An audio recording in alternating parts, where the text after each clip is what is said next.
Who remembers the Vectrex? Some consoles follow the rules. Little grey boxes that sit quietly beneath the television, pumping out colourful sprites and doing exactly what you expect them to. And then there's the Vectrex, a system that didn't just break the rules but threw the entire rulebook away and started again.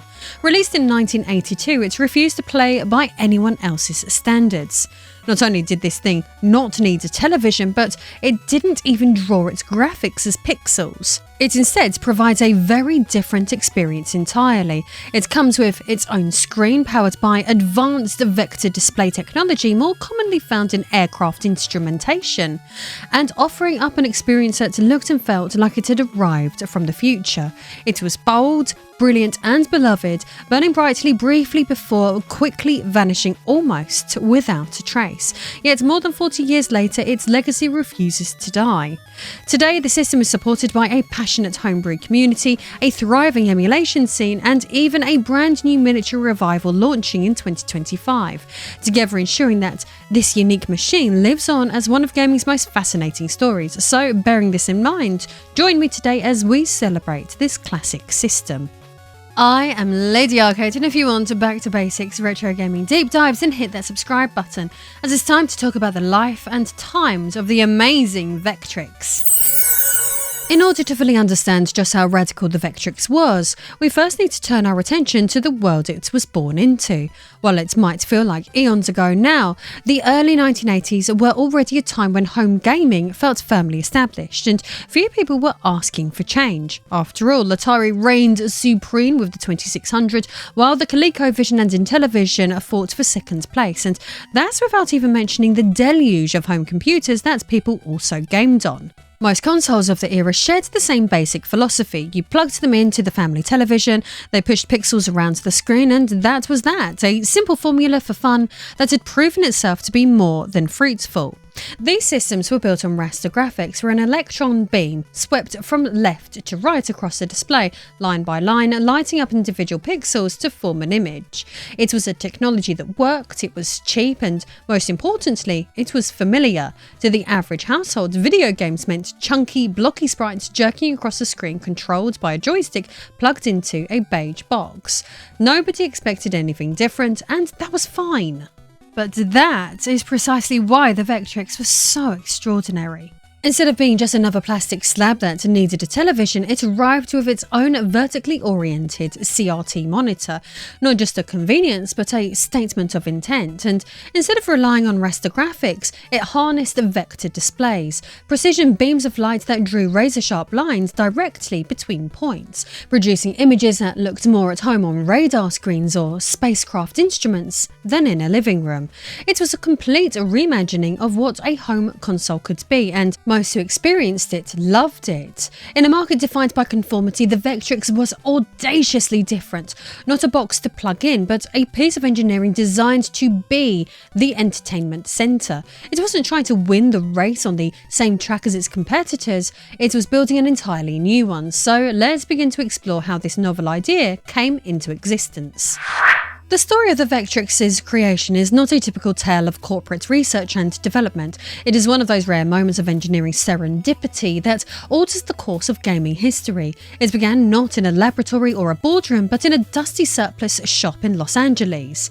As industry veteran Bill Hawkins recalled, one of the guys who was a hardware designer, John Ross, was going around some surplus places and had come up with a little 1-inch CRT that I think was used in a heads-up display for aircraft.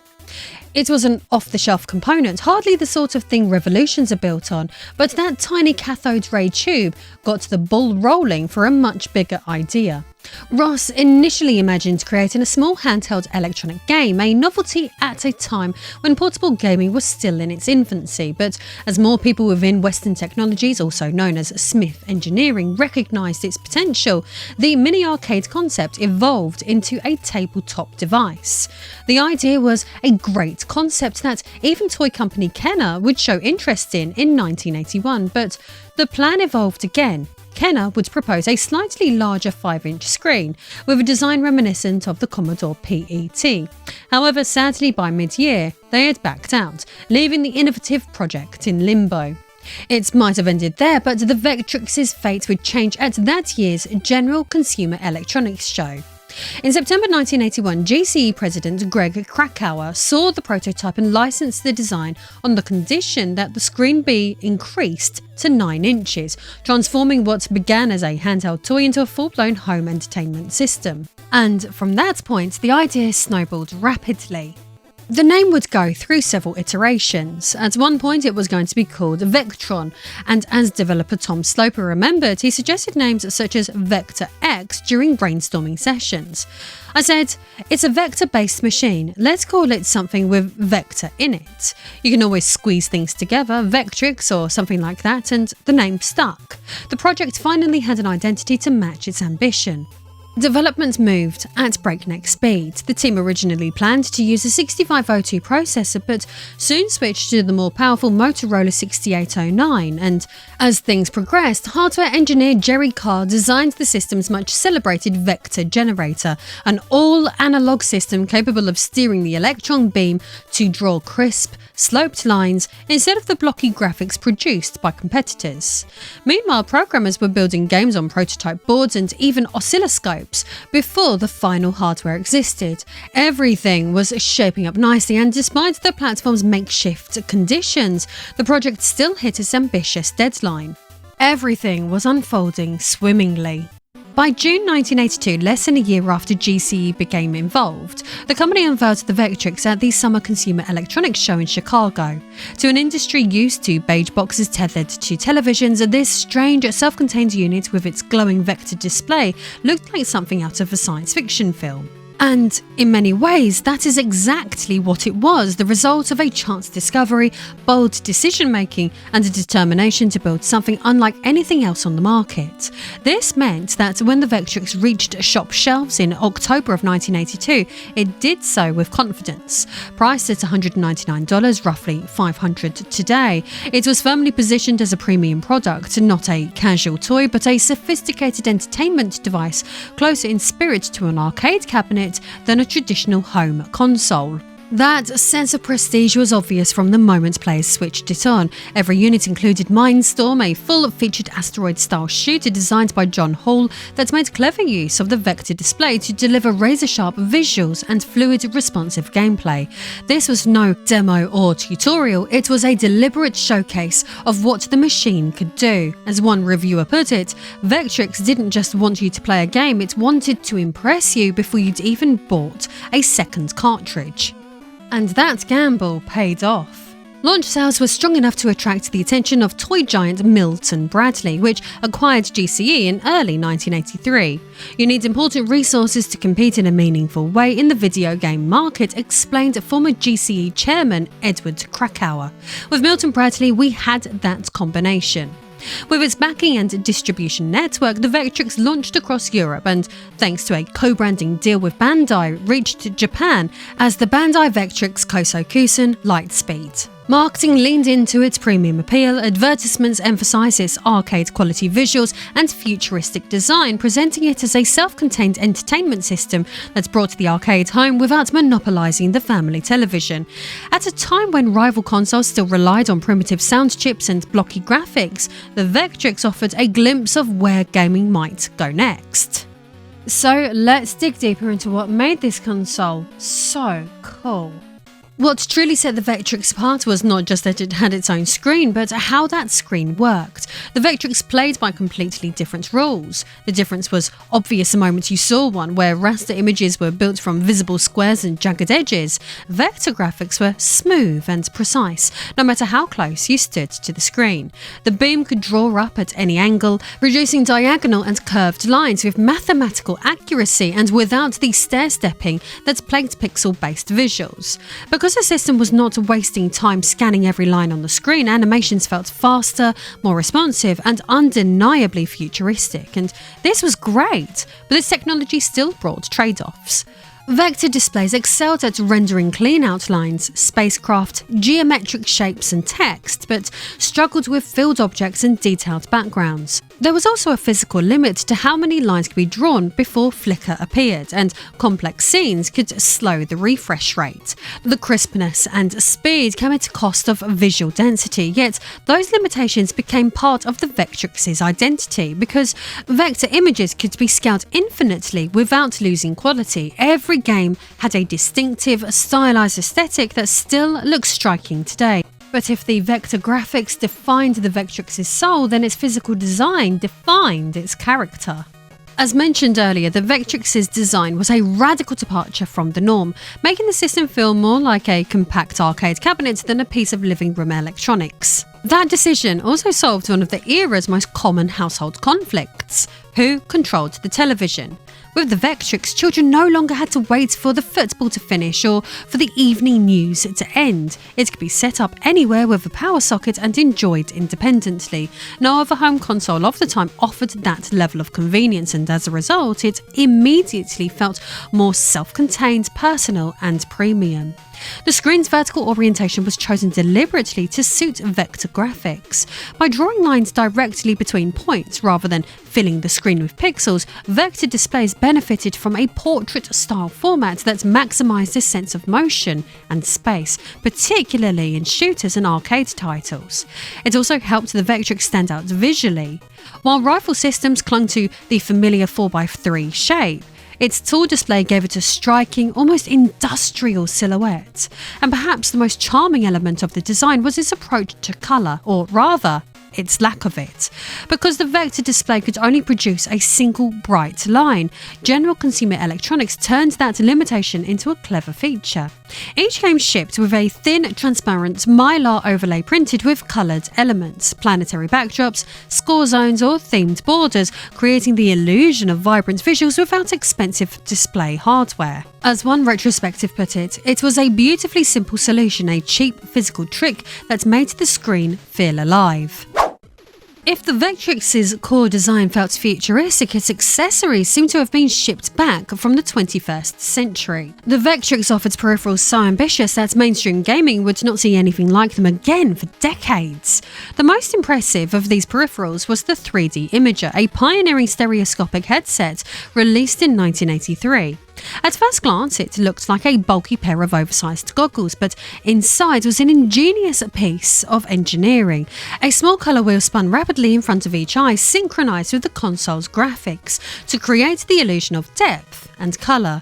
As Retro Gamer later noted, the 3D Imager wasn't a gimmick, it was the first true home stereoscopic gaming experience. Long before the Virtual Boy, PlayStation VR or even Sega's 3D glasses, the Vectrex was experimenting with immersive 3D visuals and doing so with remarkable sophistication for its time. Then there was the Light Pen, an accessory so advanced that it felt more like a piece of lab equipment than it did a 1980s gaming peripheral. By touching the pen directly to the screen, users could draw shapes, create animations, and even compose music, an interactive creative experience in an era when most consoles lacked even basic save functions. Compatible titles such as Art Master, Melody Master, and Animaction showcase a completely different side of the Vectrex's potential, blurring the lines between toy, tool, and educational device. As one reviewer put it, the Light Pen transported the Vectrex from a games machine into a creative computer. It's easy to overlook just how extraordinary these peripherals were in 1983. They weren't novelties, but glimpses into directions the wider industry would not seriously explore for decades. The 3D Imager predated consumer virtual reality by more than 30 years, while the Light Pen foreshadowed the stylus-driven interfaces of devices like the Nintendo DS, Wacom tablets, and modern touchscreens. If the Vectrex was bold in its hardware, it was equally daring in its software. While rival consoles boasted libraries of hundreds of titles, the Vectrex launched, lived and died with just 28. On paper that might sound like a fatal flaw, and it certainly limited its commercial appeal, but it was also deliberate. GCE understood that for the console to succeed, every game had to justify its existence. This was a system built on quality over quantity, with each title designed to showcase a unique aspect aspect of the hardware. No game demonstrated that philosophy better than Mindstorm, which I touched on earlier. Yet the system's crown jewel was arguably Solar Quest, a shooter that pushed the genre in unexpected ways. Classic Game Room's Mark Bustler described it as the most compelling shooter on the Vectrex, and with good reason. At first glance, it looked like another Asteroids Star Blaster, but its genius lay in a rescue mechanic no other shooter attempted. After destroying enemy ships, players could choose to save drifting survivors before they were pulled into the nearby sun. These games are awesome, but the Vectrex's strength did not lie solely in its headline titles. The system quietly built an impressively varied library across multiple genres, from tank combat to maze shooters. Armor Attack offered intense battles against waves of enemy vehicles, combining the strategy of Solar Quest with Berserk-style arena combat. Berserk itself was another standout, taking advantage of the Vectrex's precise analog controls to deliver responsive movement that many contemporary systems could not match, and Clean Sweep offered a devilishly difficult maze challenge that escalated dramatically after only a few levels. Individually, these games may not have rivaled Pac-Man or Donkey Kong in fame, but together they gave the console a clear identity. These were not lazy ports or quick cash-ins. They were experiences built from the ground up to showcase the Vectrex's unique capabilities. The result was a small but remarkably resilient software library, one that has aged far better than many of its more commercially successful rivals. For those lucky enough to own one, these games were proof that this strange glowing machine could deliver arcade thrills every bit as intense as anything in the local arcade. But as fantastic as all of this was, sadly, the Vectrex story is not all just sunshine and rainbows, so let's switch gears. For all of its ingenuity and ambition, the Vectrex's story would ultimately be cut short, not by poor design or consumer apathy, but by one of the most catastrophic collapses in gaming history. In 1983, the bottom fell out of the industry almost overnight. A market worth $3.2 billion shrank to around $100 million within months, a devastating 97% crash that sent shockwaves through the business. As one analyst bluntly put it, the general consensus was that video games were just a fad that came as quickly as they left. For Milton Bradley, which had only just acquired GCE, the timing could not have been worse. A console once marketed as premium hardware now found itself in a market where consoles could barely be given away.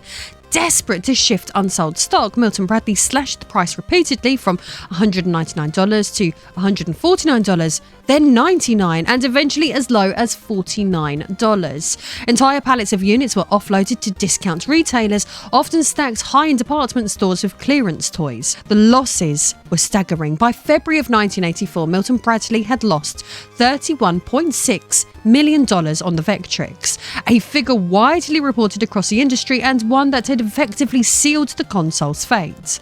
Sales told the same story. While Atari's 2600 had sold an estimated 30 million units, the Vectrex struggled to clear $250,000, and the fallout went beyond the console itself.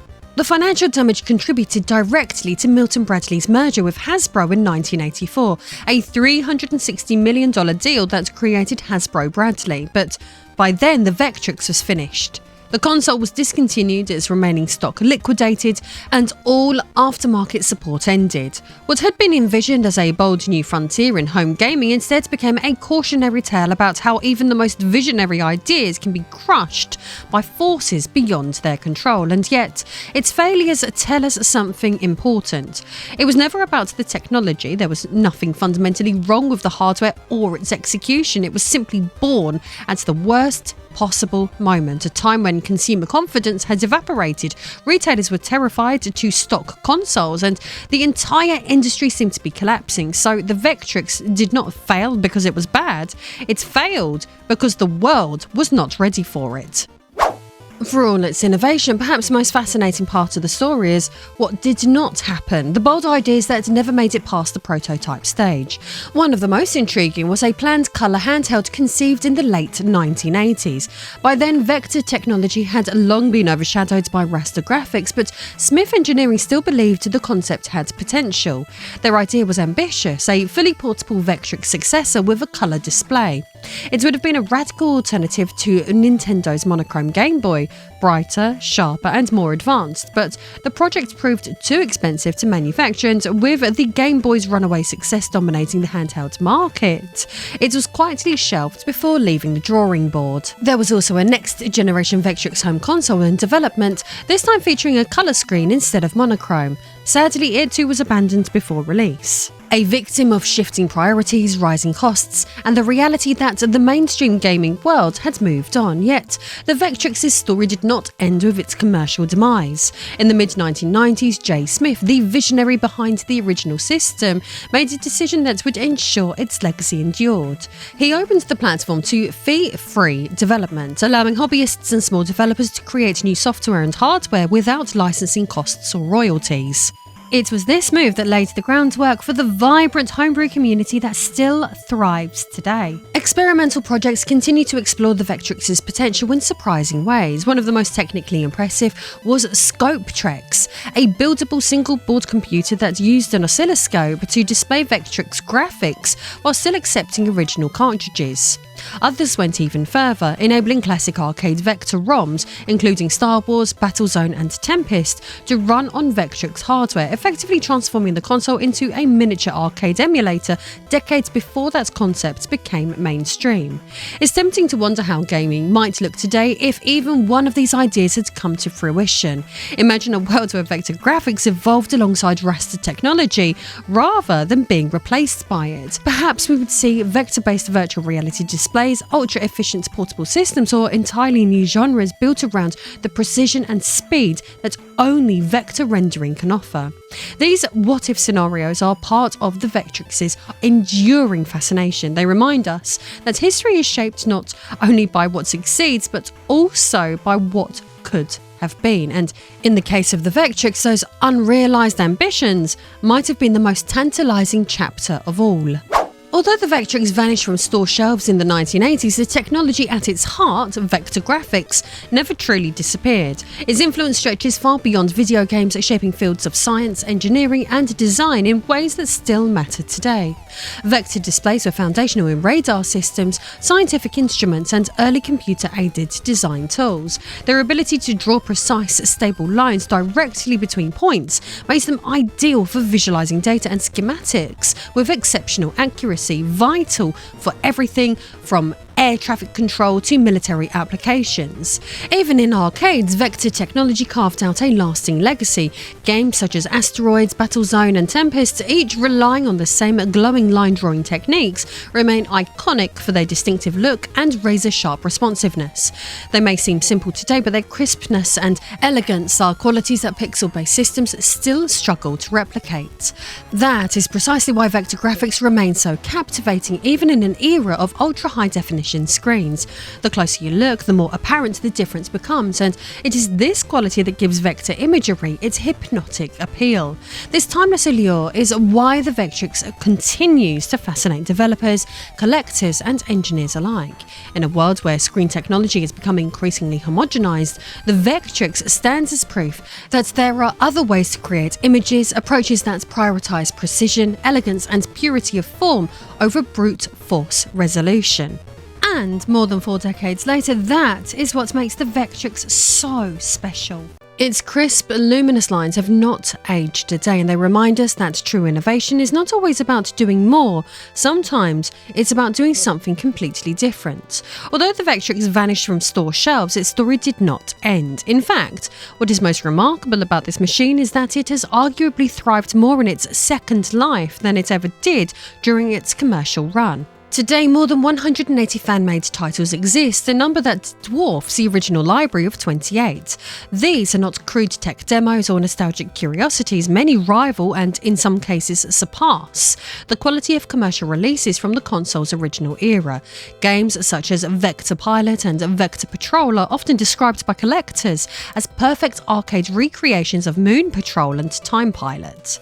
While titles like Vector Blade, Gravitrex Plus and Vectrex Vectrex show how inventive modern developers have become, pushing the hardware far beyond anything imagined in 1982. The Homebrew movement has also benefited from decades of progress in emulation. Dedicated software such as Vectrex also offers features original owners could only dream of, including automatic overlay matching, save states, and customizable vector shaders that replicate the console's distinctive glow. RetroArch supports Vectrex titles through its VecX core, while Vectroid X delivers an accurate experience on Android devices. For purists seeking perfect authenticity, MAME remains the gold standard, and the web-based JS VecX emulator even lets anyone play Vectrex games directly in a browser. The Vectrex very much still lives. Preservationists have played a vital role in all of this too. Fan-led projects have achieved astonishing feats, from converting original hardware into multi-game systems to building custom PCBs that allow arcade ROMs to run on the console. These efforts are not just nostalgia, they've transformed the Vectrex into a living, evolving platform that continues to grow more than 40 years after its creation. It's a testament to the power of great ideas. The Vectrex may have been a commercial failure, but its combination of technical elegance and creative potential ensured it never truly died. For decades, the Vectrex was spoken about in the past tense, a cult classic, a curiosity, a fascinating what might have been, but in 2025 that's changed. The machine that once seemed like an evolutionary dead end has been reborn for a new generation, and I'm not just talking about the fan efforts. Enter the Vectrex Mini, a seemingly lovingly crafted reimagining that proves this console's legacy is not just alive, but thriving. The new unit condenses the original's iconic design into a compact form, replacing the bulky 9-inch CRT with a crisp, high-contrast 5-inch AMOLED display. And while no modern screen can perfectly recreate the hypnotic glow of real vector beams, the Mini's panel looks to come impressively close. It apparently is planned to ship with 12 built-in games, including classics like Mindstorm and Solar Quest, and even includes physical overlays, not just digital filters, but real slide-in sheets to recreate the tactile charm of the 1982 experience. The controls have been modernised too. Instead of a wired joystick, the Vectrex Mini will use a Bluetooth controller with a familiar D-pad and button layout, offering wireless convenience without sacrificing the precision that vector gameplay demands. The designers have gone further by including USB-C charging, an HDMI output, and optional internal storage for additional homebrew titles, a thoughtful nod to the console's thriving modern community. The success of systems like the Analog Pocket and Evercade EXP proves that players are hungry for hardware with personality, history, and heart, and the Vectrex Mini fits perfectly into that space. Not gonna lie, I'm probably gonna buy one. More than 40 years on, the fact that we are still talking about the Vectrex today, that it continues to inspire homebrew projects, emulators, and new hardware speaks volumes about its legacy. In an era where consoles often feel indistinguishable, where innovation usually means an added online feature or a shinier coat of paint, the Vectrex stands as a monument to what actually happens when creativity and engineering ambition are prioritized over commercial safety. The Vectrex did not simply draw lines on a screen. It drew a blueprint for a more daring, more imaginative industry, one that the world was not quite ready to follow, but maybe, just maybe, it is ready now. If you enjoyed today's video, please remember that this is a brand new channel, so please, please, please subscribe, like, and leave a comment to show the algorithm that you care. Then why not watch my video on the Saturn CD32 or 3DO? The choice is yours.